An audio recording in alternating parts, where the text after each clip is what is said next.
አንተ ምንን ለመስደበቃ ለማመን ይቸገራለሁ።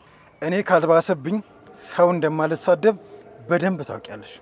ሚስቴ ያንን ሁሉ ነገር አድርጋኝ ሰርቢያት አላውቅም። ይሄን ደግሞ አንቺም በደንብ ታውቂያለሽ። የባሰው ውርደት ሳይጨመርብህ ከዚህ ትሄዳለች ወይስ አትሄድም? ሚስት ደግሞ ያመነችበትን ማድረግ መብቷ መሰለኝ። እሷ መብቷ ሊሆን ይችላል። እኔም እሷን መተው መብቴ መሰለኝ። አንተ መብት የለም፣ እሷ ብቻ ናት መብት ያላት። አልፈልግም ማለት የምትችለው እሷ ብቻ ናት። እሷ የሀብታም ዘር ናት፣ አንተ ደግሞ የድሃ። እኔ መጀመሪያ የሚቅርብሽ ብያት ነበረ፣ አልሰማ ብላኝ ነው እንጂ። መጀመሪያ ብትሰማሽ ጥሩ ነበር። አሁን ግን አንቺ ከዚህ በሰላም ሂጂ። በጣም ልባም አድርገህ የለ እንዴ? አሁን አስወጥተህ ትጥላታለህ ወይስ እኔ አውጥቼ ልጣላት? አሁንም አንቺ ከዚህ በክብር ሂጂ።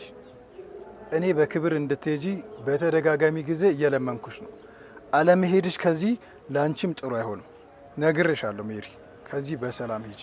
እኔን እንደፈለግሽ ስደቢኝ፣ እንደፈለግሽ ተናገሪኝ፣ እኔ እታገዝሻለሁ። ከዚህ በኋላ ግን እሷን ብትናገሪያት አንቺ ላይም የከፋ ነገር እንደሚደርስ ወቂ። ቆይ ብናገራትስ ምን ልታመጣ ነው? እማመጣውን ታያለሽ። ኧረ እባክህ ልታሳየኝ ነው? የማን ልጅ አረከኝ? ማን አረከኝ? እኔን ከኔ ጋር መጋፈጥ ይሻልሃል። በጣም ጥሩ።